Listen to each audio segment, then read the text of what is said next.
What's going on, everybody? Geek back here with a quick video on Godfall. If you've been watching my videos or my streams or participated in the podcast, you know I am excited for this game to come out. It is from Counterplays Games and published by Gearbox. It comes out on November 12th, so you'll see me playing this alongside of Destiny 2 Beyond Light.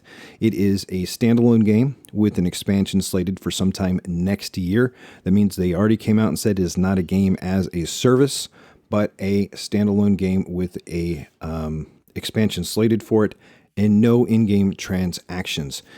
The world comes to be that we're going to be playing in from Chimera here, which is a dragon that's floating around in space or in the void, as you per se. She has this idea and gives birth to 12 children named Archon, or the Archon, and she sacrifices herself, devours herself to create this realm called Empyrean Forum, a world that has a whole lot of realms within it, whether it be elemental, earth, or water, I believe fire, several others that they come into.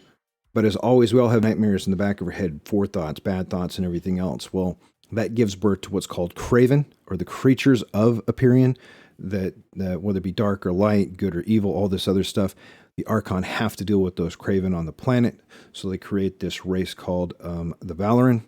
And to aid them, this is the firstborn race. They create this stuff called Valorplate, which is what you see on the screen here. There's two different sets that you see, which we'll talk about in another video. There's 12 total sets of plates as of right now that we know about in the game.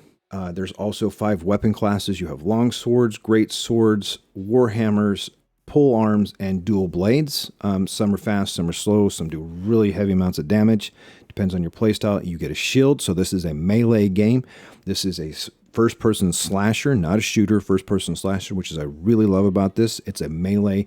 I like to play in the games like I'm playing MMO or any of that other stuff. I go in, I like to do sword and board. I'm a paladin, a warrior, a tank, whatever you want to be. That's what really has me excited for this, is the mechanics on it. Because as you play, the gear that you have, you can level it up and bring with you. So if you get a sword, like if you do the pre-order, deluxe, or ascended, you get Zero sword. And you can upgrade that via crafting and materials that you get dropped throughout the realm. There's a lot of stuff that drops. They want it to be a loot-enriched world. You have to farm to do certain Valorplate upgrades and unlocks. You do have to go to different realms depending on the material, kind of like Destiny. So you can form all that other stuff up and make yourself more powerful. So it's about unlocking all those. You get the additional Valor plates by playing the game, by doing the campaign story and everything else.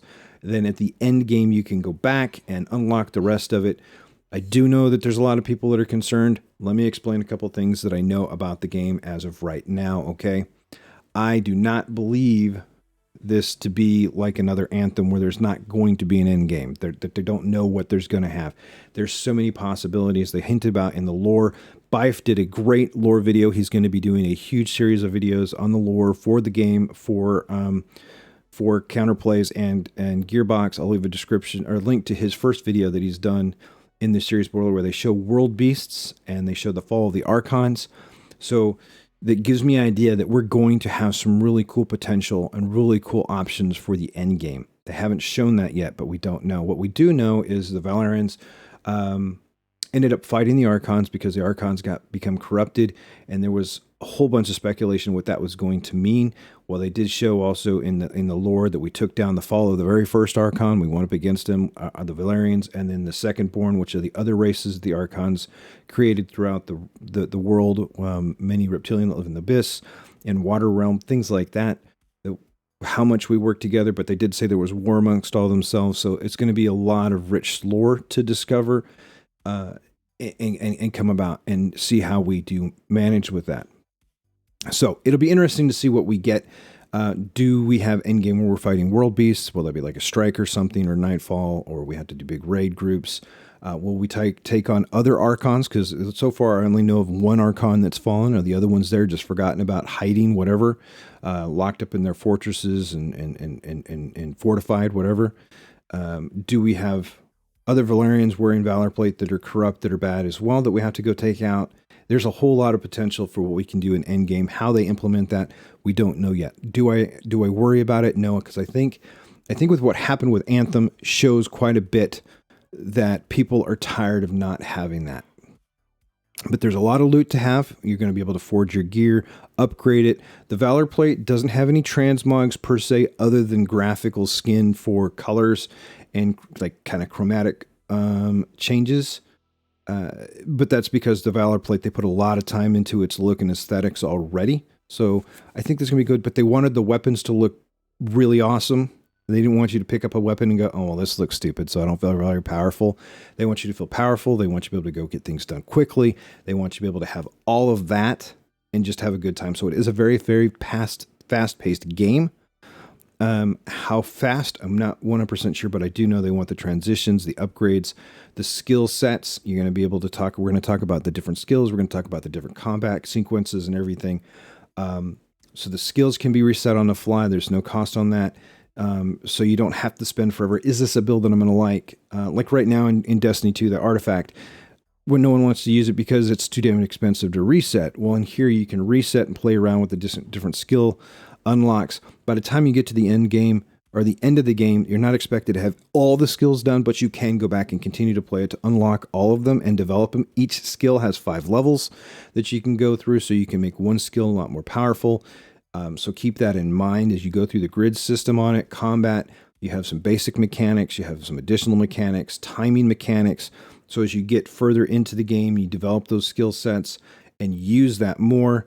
Your combat gets more complex. So we're going to talk about that in a different video. We'll talk about the skills. We're going to talk about how to forge stuff. We're going to try and talk more about the realms as we learn about them. So if you want to know all about that, please hit the subscribe button, hit the notification bell. I will talk more and more about it. We'll also be doing live streams on Twitch and here on YouTube. We're going to do them both. And we're going to do some breakdown videos as much as we can, answer questions where I can. I'll be playing with a couple of my buddies from Destiny 2 and probably the others that I meet along the way. But again, as always, we're going to try and keep these videos pretty short to the point. If you've got questions, let me know. I'm really excited for this one. I can't wait for it. Please let me know in the comments below if you're going to play, and if you're going to play on PC or if you're going to play on PS5. I am going to be playing on PC, just where I want it to be. And let me know what your favorite type of mechanic is. Are you going to be a long sword? Are you going to be a short, great sword, a pole arm? Are you going to use a warhammer? Are you going to dual blade? Combinations there. What I really think is cool about the game is when you leave to go do your combat and your missions and stuff, you have 2 weapon loadouts, so you can actually choose to carry the great big warhammer, and then you can potentially put on dual blades, so you can flop back and forth, switch back and forth between them. Whichever one stowed charges up, you flip to it after it gets charged and hit its ability, and you get like a 30% damage boost and some other perks and everything from it for 30 seconds. That's not the Archon abilities that you have. So we got to go into all this stuff. There's a whole lot of mechanics to talk about. Just so much I'm really excited for in this game. Crafting, farming up the resources, blues, purples, yellows, epics, all this other stuff. How do we get to the end game? What will the end game be? I'm excited. Again, I know I just can't stop talking about the game. I love melee. I love being just that, just tank. Pick a sword up, pick a hammer up, and just go at it. That's the old school MMOer in me. Again, I'm just ready for this game to come out. If you got questions, comments, you're going to play it, again, let me know in the comments below. Hit the sub button, man. I'd be happy to share all this stuff. I can't wait. You can hit us up in the Discord or hit me up on Twitter. You guys are fantastic. I will see you in the game. If you have questions, again, never worry about hitting me up. I do a lot of videos on technical stuff about video cards, game build systems, cybersecurity, all of that. I love all this stuff all the way around. Till then, y'all, I will see you in game.